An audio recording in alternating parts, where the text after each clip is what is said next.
The music was still playing softly in the backyard when Grace, a 67-year-old widow, asked if she could say a few words at her grandson's birthday.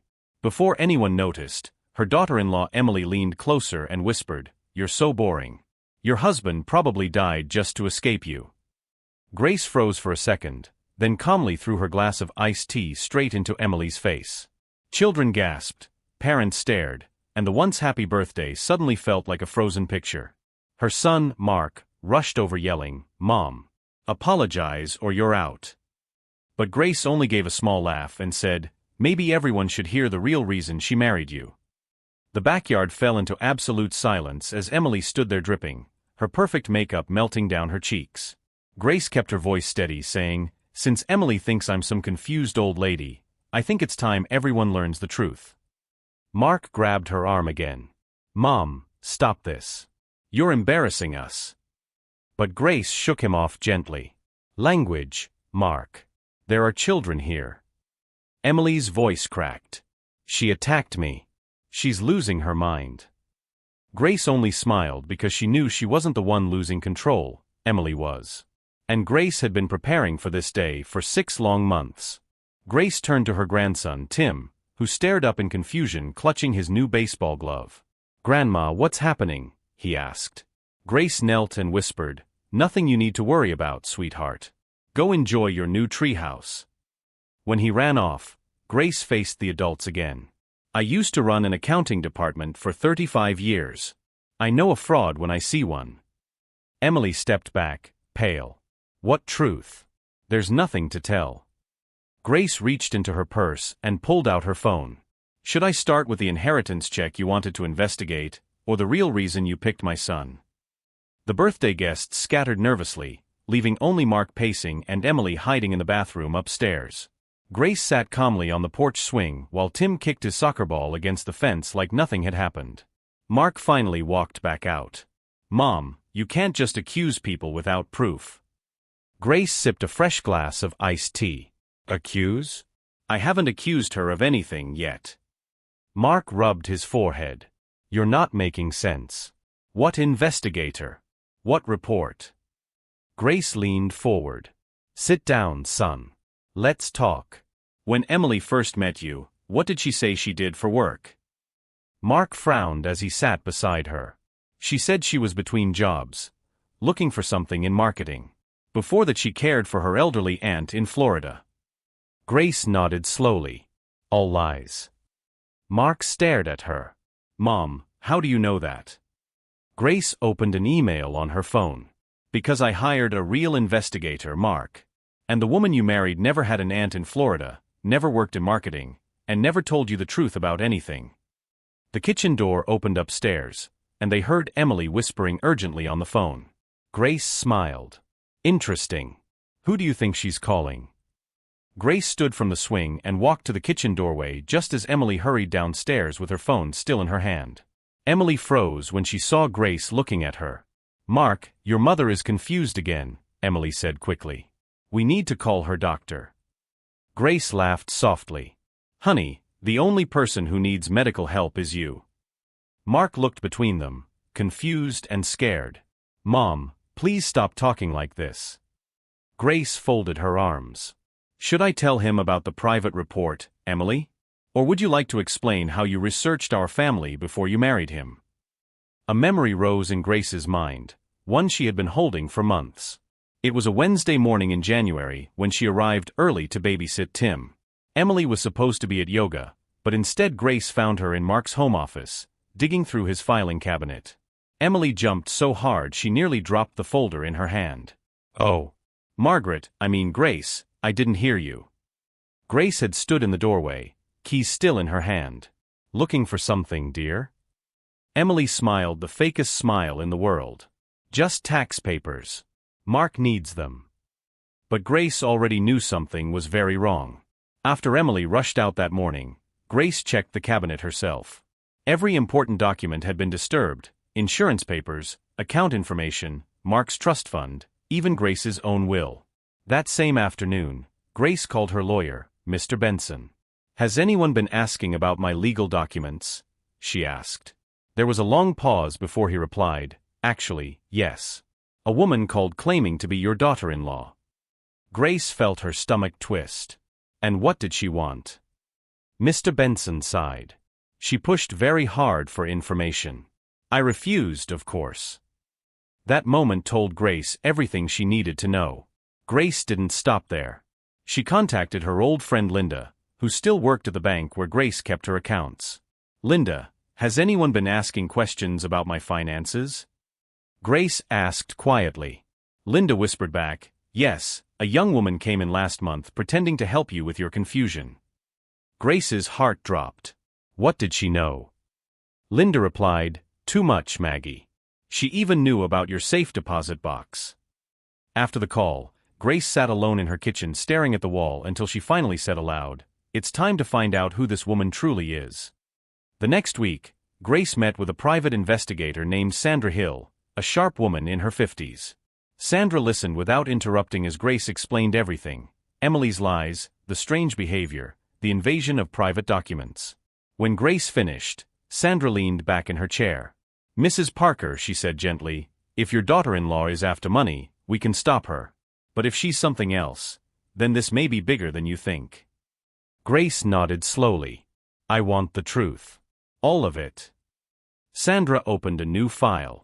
Then let's begin. And that was the day the real story started. 3 weeks later, Sandra asked Grace to return to her office. The moment Grace walked in, she saw 5 thick folders spread across the desk like pieces of a dark puzzle. Sandra looked serious. Grace, your daughter-in-law isn't who she says she is. Grace felt her knees weaken. Start from the beginning, she said softly. Sandra opened the first folder. Her real name is Anna Brown, not Emily. And she's 32, not 28. Grace inhaled slowly. So everything she told my son was a lie. Sandra nodded. Every single detail. Sandra opened the next folder and pushed it toward Grace. This woman has been married twice before. Grace stared at the photos inside, Anna smiling at 2 different wedding ceremonies. Sandra continued, both husbands came from wealthy families.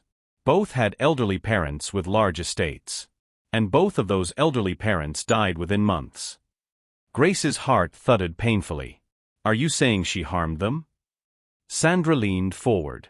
I'm saying the timing is suspicious, and the police in both states made notes about unusual circumstances. Grace whispered, Dear God, what has she brought into my family? Sandra slid another set of documents toward her. Anna also worked for a private investigation firm for 6 months before meeting your son. She had access to financial databases, background records, and information most people can never see. Grace felt sick. So she learned everything about us before she even accidentally met Mark. Sandra tapped a photo showing Anna sitting in the same cafe where Mark believed they met for the first time. The timestamp was 2 weeks earlier. She studied him, Sandra said quietly. She planned the entire meeting. Grace felt tears sting her eyes. My son never stood a chance. Grace swallowed hard. What does she want from us? Mark earns well, but we're not millionaires. Sandra opened the final folder. Actually, Grace, you're worth over $2 million in combined assets. Your home, your investments, your savings, your husband's insurance. Grace blinked rapidly. $2 million. Sandra nodded. Your neighborhood value tripled. Your late husband's investments grew. From Anna's point of view, you're the perfect target. Grace sat completely still as the truth settled. So she planned to harm me, to access everything through Mark. Sandra's voice softened. And based on her history, she may already be preparing something. That evening, Grace locked every window and double-checked her doors. Her hands trembled as she brewed tea. What am I supposed to do now? She whispered. At midnight, the phone rang. Mrs. Parker, a man said. This is Detective Allen from Seattle. We understand you've been looking into a woman named Anna Brown. Grace's heart sank. Yes. She's married to my son. The detective sighed. Ma'am, we believe she may be linked to 2 unresolved deaths. We need to ask, do you feel she could be a danger to you? Grace stared at the dark window. Detective, I'm certain of it. The next Sunday, Grace cooked dinner as usual, trying to act normal. Mark and Tim arrived first, cheerful as ever. But when Anna stepped into the house, smiling sweetly, Grace's stomach dropped. "Grace, your home smells wonderful," Anna said, setting down a pie. Grace forced a smile. "Thank you, dear." Mark didn't notice the tension at all. But Grace watched Anna carefully, the way she scanned the kitchen, the way her eyes lingered on the medicine cabinet, the way her purse stayed unusually close. Grace's hands clenched. Tonight, she told herself, something was different.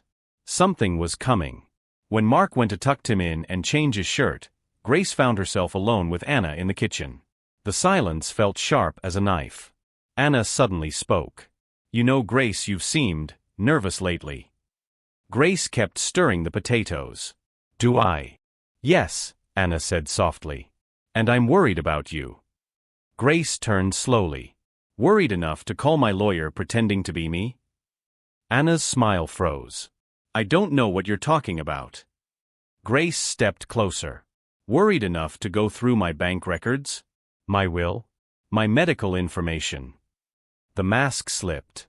Just for a second. Anna went pale. "Grace," she whispered, "you need to be careful with your accusations."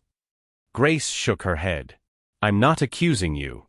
I'm telling you what I know." Anna's eyes flickered, not with guilt, but with calculation. "Does Mark know?" she asked quietly.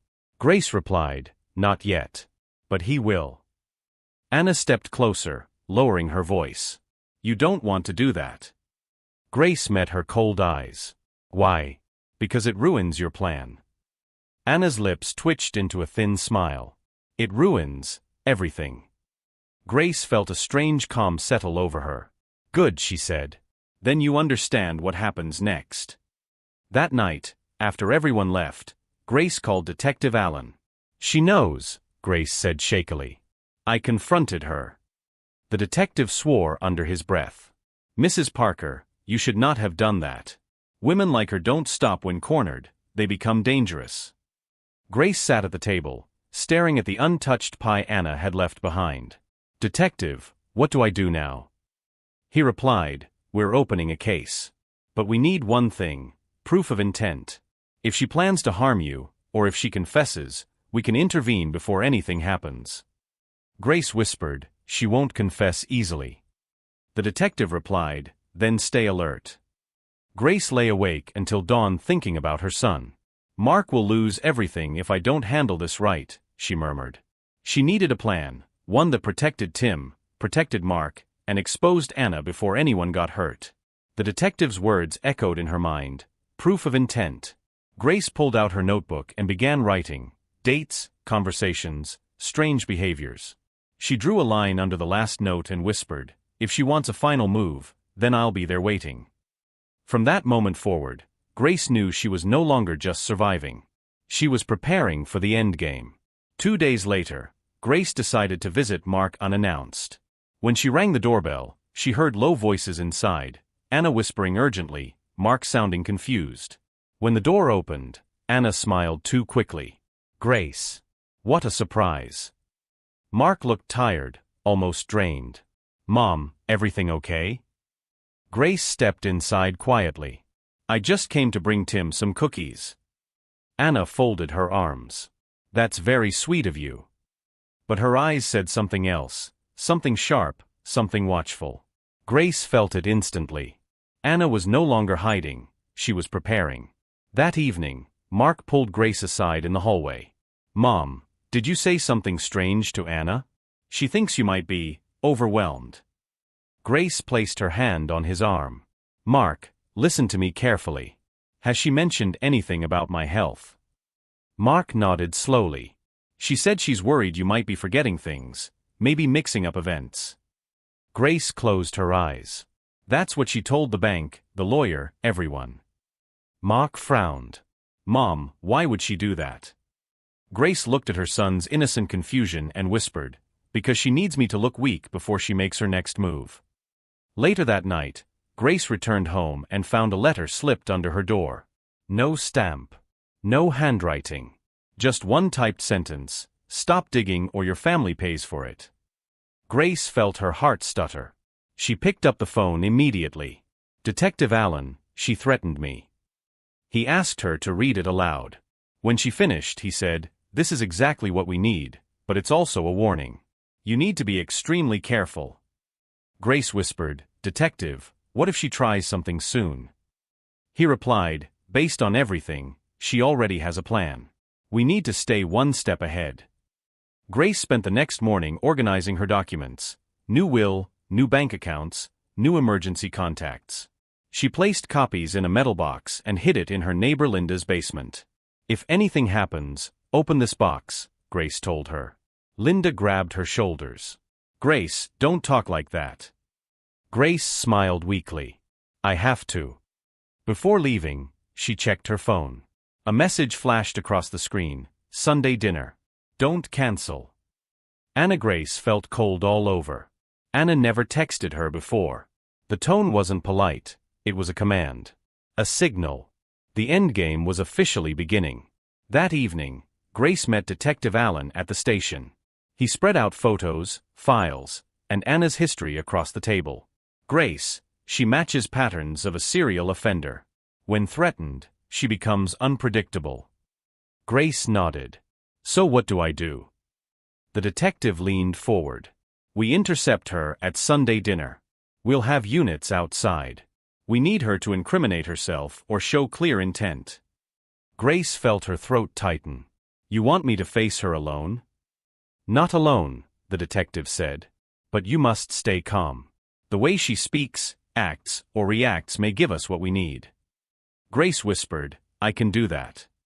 The days leading up to Sunday felt unbearably slow. Grace couldn't sleep, couldn't eat, couldn't focus. Every noise outside made her jump. Tim called her on Saturday morning. "Grandma, are you coming tomorrow?" His sweet voice softened her fear. "Of course, sweetheart." Then he added, "Mommy said it will be a special dinner." Grace forced a gentle laugh. "Yes, dear. Very special." When she hung up, her hands shook. Anna was involving the child without knowing it. Grace breathed deeply and said to herself, "I must protect him. No matter what." Sunday evening arrived with heavy clouds. Grace drove slowly to Mark's house, her heart pounding with each turn. Detective Allen had officers nearby, hidden but ready. When Grace walked inside, Mark greeted her warmly, but Anna stayed in the kitchen, working quietly. "Dinner will be served soon," Anna said without looking up. Her voice sounded calm, too calm. Grace sat at the table, hands folded. Mark smiled but looked concerned. "Mom, are you sure everything's okay?" Grace replied gently, "Everything will make sense soon, son." Anna finally turned around, and their eyes met. A silent warning passed between them. Anna carried a covered dish to the table and set it down carefully. "I made something new," she said. "A family recipe." Grace could feel her pulse in her throat. The detective's instructions echoed in her mind. "Observe her. Let her talk. Let her slip." Anna sat across from her, smiling. "Grace, I hope you enjoy it. I made it especially for you." Grace held her gaze. "How thoughtful." Anna leaned forward slightly. "It's important for families to trust each other, don't you think?" Grace answered softly, "It depends on the family." The air between them tightened like a rope. Mark looked between them nervously. "Is something going on?" Anna reached out and touched his hand. "Darling, everything is fine. Your mother is just adjusting to things." Grace spoke calmly. "Mark, I need you to listen carefully to what your wife says tonight." Anna's smile flickered. "Grace, don't start that again." "I'm not starting anything," Grace said. "But you're about to." Anna's eyes darkened. She lowered her voice and said, "Everyone should be careful about the stories they tell." Grace replied, "Stories are harmless, unless they're hiding something dangerous." Mark swallowed hard. "Mom. Emily, please stop."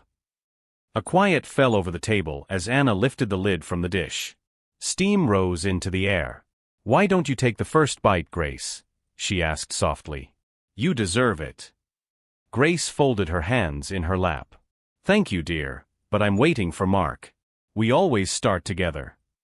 Anna's eyes sharpened with irritation. "Oh, don't be dramatic." Grace leaned back slightly and said, "Then why don't you try it first?" Anna didn't move. Mark looked confused. The room grew still. Grace knew this was it, the moment everything would break open.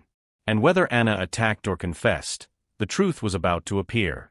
Anna kept her eyes on Grace, refusing to touch the food. "Grace, stop acting paranoid.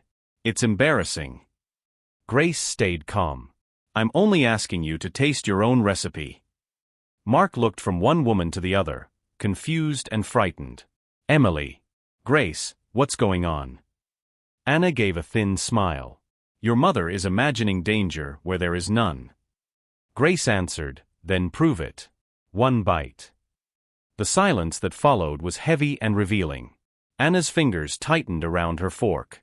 Grace saw the truth in her hesitation, and so did Mark. Mark stood slowly. "Emily, why won't you taste it?" Anna's eyes hardened. "Because this is ridiculous. She's trying to turn you against me." Grace whispered, "He deserves to know." Mark stepped back, away from his wife. "Emily, did you do something to the food?" Anna slammed her fork onto the table. "Enough. I don't have to prove anything to either of you." Grace folded her hands. "Then don't. But understand that whatever happens now is on you." Anna stared at her, and for a moment, Grace saw the real woman beneath the mask, cold, calculating, and cornered. The front door opened suddenly, and Detective Allen stepped inside with 2 officers behind him. Mark's eyes widened. "Mom, what is this?" Anna stood abruptly. "You called the police?" "In my home." Detective Allen raised his hand calmly. "Emily, Anna Brown, we need to speak with you about an ongoing investigation." Anna laughed sharply. "Investigation? For what?" Grace answered softly, "For the people who trusted you and didn't survive it." Anna's jaw clenched. "You think you've won, Grace? You think this ends with a few accusations?" Detective Allen stepped forward. "We have questions, ma'am. And you need to come with us." Anna looked around the room as if searching for a way out. Then her eyes landed on Mark. "You believe this? You believe her over me?" Mark swallowed hard. "I just want the truth." Anna's expression cracked. "The truth? Fine." She turned to Grace. "You want to know why I married him? Because he was predictable. Because you were fragile. Because you were both too easy." Mark's face drained of color. Grace whispered, "There it is." Anna continued, her voice rising, "I didn't have to poison anyone. People like you fall apart on your own." But her words trembled with rage, too much rage to hide. Detective Allen nodded subtly at his officers. "Ma'am, that will be enough. Please place your hands where we can see them." Anna didn't move. Instead, she glared at Grace. "You ruined everything." Grace stood, calm but steady. "No, Anna. You ruined it the moment you targeted my son." Anna took a small step forward, but an officer blocked her immediately. Mark whispered, "Emily, who are you?" Anna looked at him with something like pity. "Someone smarter than you'll ever understand."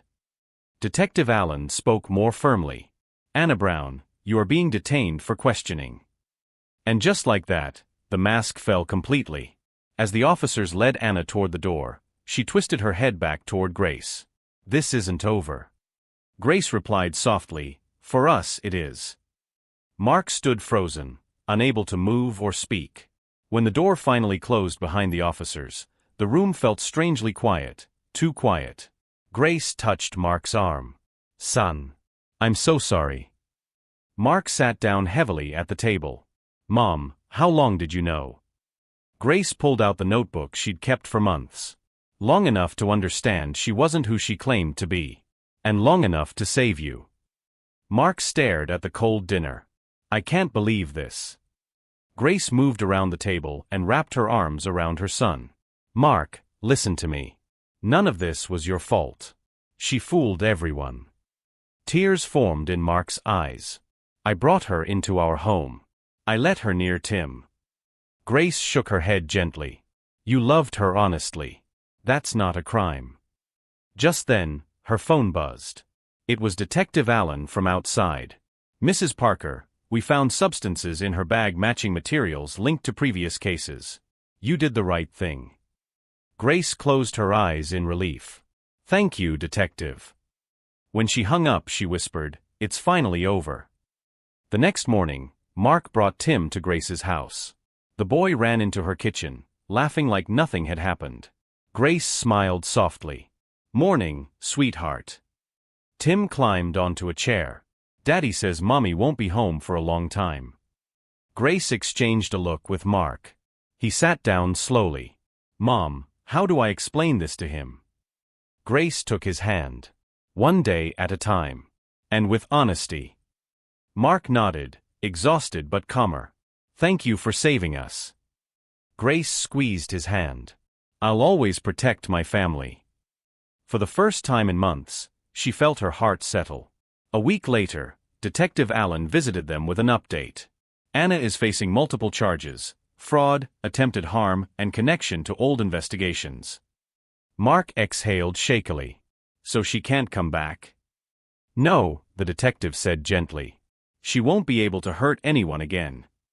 Grace offered him tea before he left. When he walked out the door, Tim tugged her sleeve. Grandma, are we safe now? Grace knelt in front of him. Yes, sweetheart. You're safe. He hugged her tightly, and she closed her eyes, letting the weight of months finally drop from her shoulders. That evening, Grace baked a fresh pie, her real recipe, and sat with Mark and Tim at the table. The house felt warm again, filled with soft light and quiet laughter. Mark looked at his mother with gratitude. Mom, I don't know how you stayed so strong. Grace smiled. Because our family was worth fighting for. Tim handed her a slice of pie. This is the best one ever, Grandma. Grace looked at the two people she fought so hard to protect. Sweetheart, she said gently, sometimes the strongest thing we can do is tell the truth, no matter how dark it is.